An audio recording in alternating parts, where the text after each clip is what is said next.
He wanted to go up and fight Islam Makhachev at 155. And Topuria, he's in real trouble. Islam looked like Michelangelo sculpted.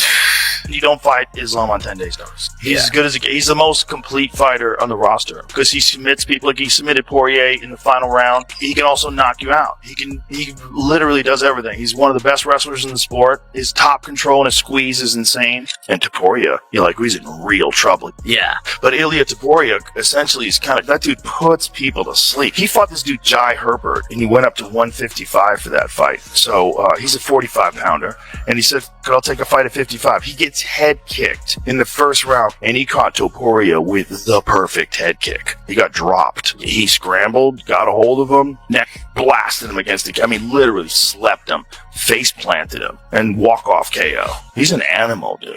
He's a real problem because he's intelligent, he's dedicated, he's driven, he's got that kind of confidence that those championship guys have where they know they're the best even before they're the best. Everything is so sharp. His technique is flawless. His boxing is so dangerous. He's so big. He's so strong, so good. What does he weigh? What does he weigh like normal? Like right now, if you called him up, what do you weigh, brother? I would say at least minimum like 185, 190. Look out here. He's 210 pounds. No, it's like that guy's 250 pounds.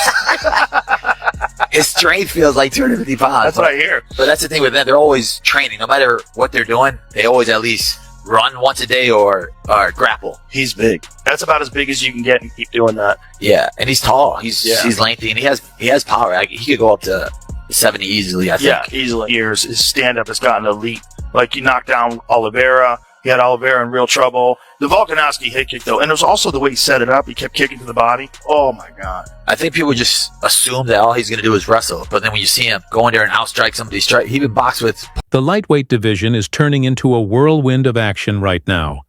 And Dustin Poirier has just stirred the pot even more by expressing interest in facing Ilia Topuria if Topuria decides to jump up to 155. That matchup would be electric. Poirier brings the kind of power grit and octagon IQ that could truly challenge Ilia before he even gets a crack at Islam Makhachev. While I still think Topuria would come up short against Makhachev, taking on a battle-tested vet like Dustin at lightweight would be a perfect litmus test for where he stands among the elite. Wait, hold on. Did you know that 99% of you watching right now aren't subscribed? If you enjoy my content and want to see more, please hit that subscribe button. It takes just a second, but it means the world to me and helps keep this channel going. Join the family and let's grow together. Now back to the story. At the same time, Charles Oliveira isn't backing down from his pursuit of a rematch with Islam. He was next in line until that fight fell apart. Islam is the fight that we're sort of working towards, or could he be fighting? There's still other possibilities, so there's a lot of shit going on right now. Yeah. Otherwise, I would have said. Did he vacate the belt, or did you guys say, if you're moving to lightweight, then we don't want to hold up the featherweight division? He said, I've done everything I can do here. I'm ready to move up. He said, I shouldn't be holding up anybody's opportunities, and I respect when guys do that. With the guys that he beat, if you look at who he beat and how he beat them, and I don't think he'd love making that way. Things are about to hit a whole new level of chaos if Ilia Topuria decides to vacate the featherweight belt. You better believe Alexander Volkanovski is waiting in the wings, ready to reclaim the title he once ruled. That sets off a domino effect of massive matchups and even bigger questions. Who gets the next shot? Who's left sitting on the sidelines? And more importantly, is Ilia truly prepared for the storm, waiting at 155? Topuria, now sitting at a perfect 16-0, is coming off jaw-dropping knockout wins over legends like Volkanovski and Max Holloway. His rise has been meteoric. Now he's being linked to a potential superfight with Islam Makhachev, the reigning lightweight kingpin who's on his own 16-fight win streak. Islam's resume includes dominant wins over Charles Oliveira, Dustin Poirier, Volkanovski, Arman Tsarukyan, and more. If this fight actually happens, it's not just champ versus champ, it's an epic showdown between two unstoppable forces with everything on the line. Meanwhile, featherweight could be flipped on its head if Ilia officially moves up. Volk is the obvious front-runner to fight for the vacant strap, and many believe he deserves that chance immediately given all he's accomplished at 145. But he's not alone in the race. Aljamain Sterling has already called out Topuria, accusing him of ducking the smoke and promising to grab the belt himself. Funny considering Topuria was mocking Sterling not too long ago. Then there's Movsar Evloev, the undefeated Russian dark horse sitting at 19-0.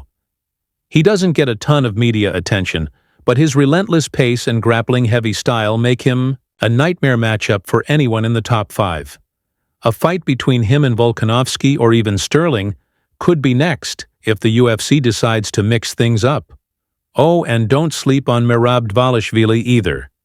He's hinted at moving up and jumping into the featherweight chaos too. Back over in the lightweight world, if Islam gets past Ilia, things get even wilder. He's made it no secret he's eyeing a move to welterweight. But the path there isn't so simple. Time training with Islam. Would you welcome him to fight at 170 if you're the champion and he wants to go up and fight for champ status? It's my dream. I want to fight for the second belt. No, I would never fight. He's my brother, right? I think he can literally go up to 185 and win the belt. People don't know how big he is and how strong he is and how talented he is. He's as big as these guys. I've seen Duplessis. I've seen Adesanya in person. With UFC manager, we will do something. Came to the camp. He was sparring today. He's shaggy. It's gonna be crazy fight because Bilal waiting too much for his chance and he training very hard for this one. I felt that I'm promoting. It's just that I know what it's like to be a double champ, and I know Islam wants it. Did they ask me if I did below? Like when I was active fighter? No. But for example, like Bilal and Islam, okay, you need to talk with them. You're okay with them fighting. It's okay, brother. Like I get it, man. My heart, not okay. Yeah. My heart, not okay. But The UFC's lightweight and welterweight divisions are on the edge of total upheaval, and just a couple of fights could change everything. One major question is what happens if Belal Muhammad, the reigning but inactive welterweight champ, refuses to fight Islam Makhachev. If Belal declines, he may be forced to vacate, opening the door for Islam to fight another contender, or even jump straight to middleweight, sending shockwaves through the 170 division. But the real shakeup could come if Ilia Topuria manages to beat Makhachev. Islam is considered nearly untouchable at 155, having dominated stars like Oliveira, Poirier, Volkanovski, and Tsarukian. A loss would throw his future into question. Does he stay to reclaim his title or still move up to welterweight? Either way, it would disrupt two divisions. Topuria's future would be just as uncertain. Already a big featherweight, he could stick around and defend at lightweight, or follow Islam to welterweight. If he vacates the 145 belt, Volkanovski is ready to reclaim it, while contenders like Aljamain Sterling and undefeated Movsar Evloev are circling for a shot. Welterweight is also a mess. If Belal bails or moves to 185, Islam could face someone like Leon Edwards, Colby Covington, or even Kamaru Usman. The catch is Islam doesn't seem interested in fighting Belal at all, which adds more confusion.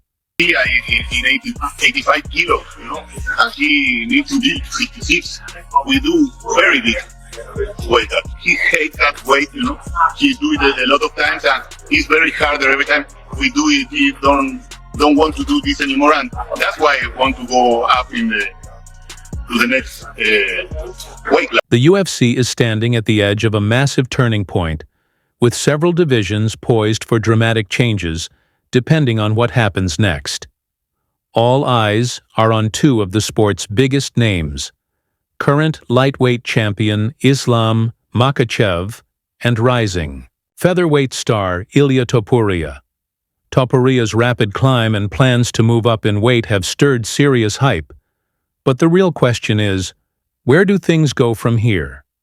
If Makhachev comes out on top, does he stick around at lightweight for another title defense or finally make his long-rumored jump to welterweight?